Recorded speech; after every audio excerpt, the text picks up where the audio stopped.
Now that you have your shoulders or deltoids all warmed up and fatigued, now let's work on application. So if you are in your on-guard stance and you have your rapier out forward or whatever you're using as a substitute for your rapier, think about pushing outward from your core as opposed to lifting up with the deltoids. You're already going to be using your shoulders, so you want it augmented by using your core.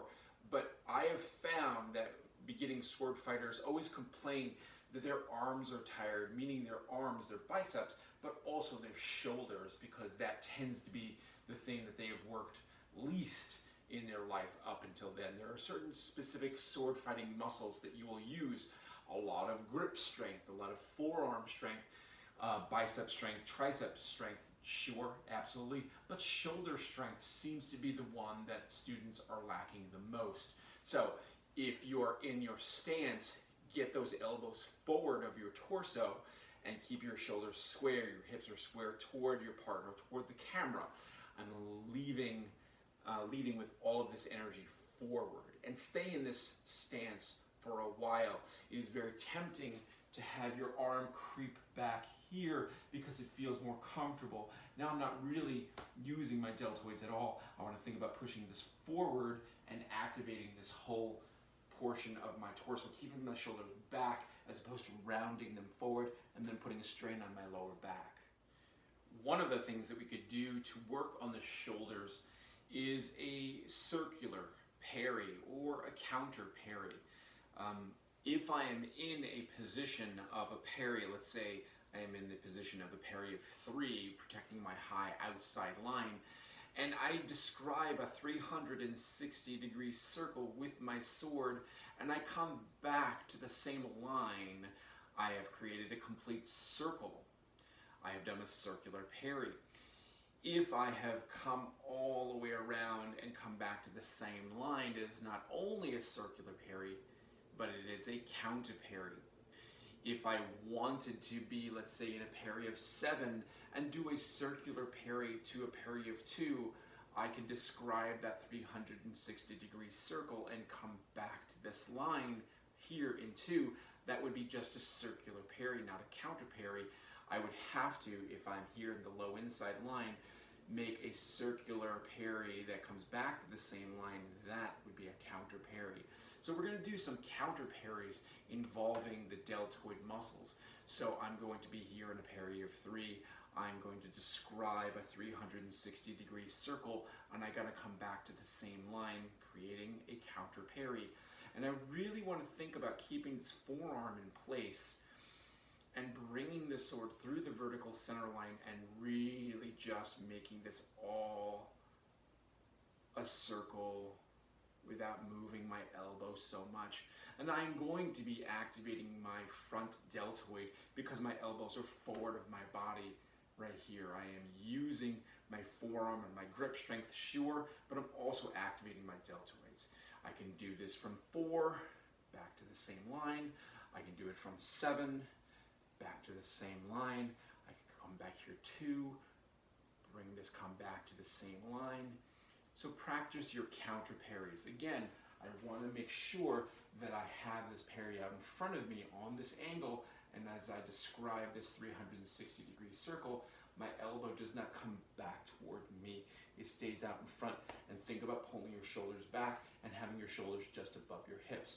So do a number of those circular parries, those counter parries in all of the different lines. And then put your rapier or your rapier substitute in your non-dominant hand. You can have your non-dominant hand forward. Same rules apply. If I am in this parry of 3, because this is now my outside line, I'm going to go outward, come down, and describe a 360-degree circle coming back to the same line. Once again, I want to make sure that if I'm in a certain line, I'm using mostly just the wrist, but I'm keeping that elbow forward and that shoulder is activated. So do those counter parries in all of the lines, both on your right side and your left side. Additionally, going along with very much like Rod Kinter's circle drills in sword exercises, where you're extending the rapier out and you're drawing small circles and then gradually larger and larger. We can do a similar exercise with cutting, and there are 3 joints that the cut can originate from: the shoulder, the elbow, and the wrist. So if I am doing a cut in all of the different lines, I can bring this rapier over here and extend out over here. Let's say I'm going to the low inside line there, low outside line there. And again, thinking elbow, wrist, fingers, and I'm really sending that energy outward, casting that cut. Nice straight line from the shoulder all the way to the tip of the sword. And I'm doing all of them. I can do from the shoulder, big motions.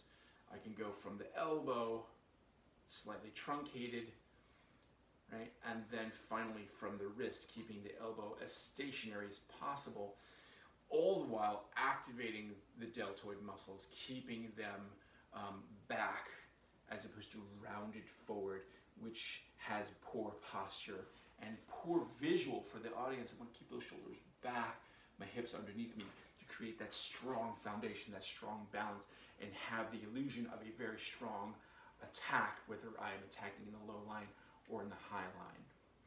So continuously do cuts in all of the lines for a good 3 minutes, and then switch to the non-dominant hand, and I can do the same thing. I'm bringing this all the way over to the side that I want to cut from, and then extending from elbow, the wrist, the fingers, and then coming over to the other side and cueing for the low line and doing the same thing in the low line with both sides. Again, keeping those shoulders back, keeping those hips underneath, creating that sense of power and strength. Now, just when you thought you were done with your cutting drills, now time for push-ups. So there are a couple of different push-ups that we can do. We can do the regular push-ups where our arms are underneath our shoulders and they're about shoulder width apart here. My legs are out. I'm coming straight down and then coming back up, keeping my elbows close to my body as opposed to sticking out. I'm thinking about, again, pushing off the ground and then back down, keeping my head straight and my back straight. Do about 20 of these push-ups, right? If you want to, you could be on your knees and have that be your form for a while until you can get off of your knees and create a plank. If you would like to challenge yourself, you can do also push-ups on your knuckles. So it's the same form as the regular push-up, but now my fists are facing downward, right? And I'm coming down and coming up. Some people find this a little bit easier on their wrists as they come down and come up, as opposed to having that bent wrist. So whichever form works for you. You can also execute decline push-ups where my feet are up higher and my body goes down and then comes up, but my feet are off the ground. I'm just using a table behind me to raise my feet up as I do that decline. It puts more of the emphasis on the upper chest and front deltoids. Well, thank you for being with me for D'Artagnan's Gym Part 2, Shoulder Blast.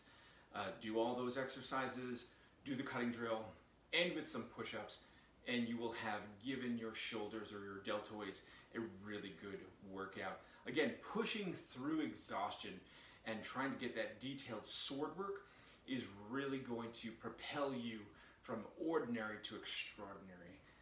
Thanks again for being with me. Take care. I salute you all.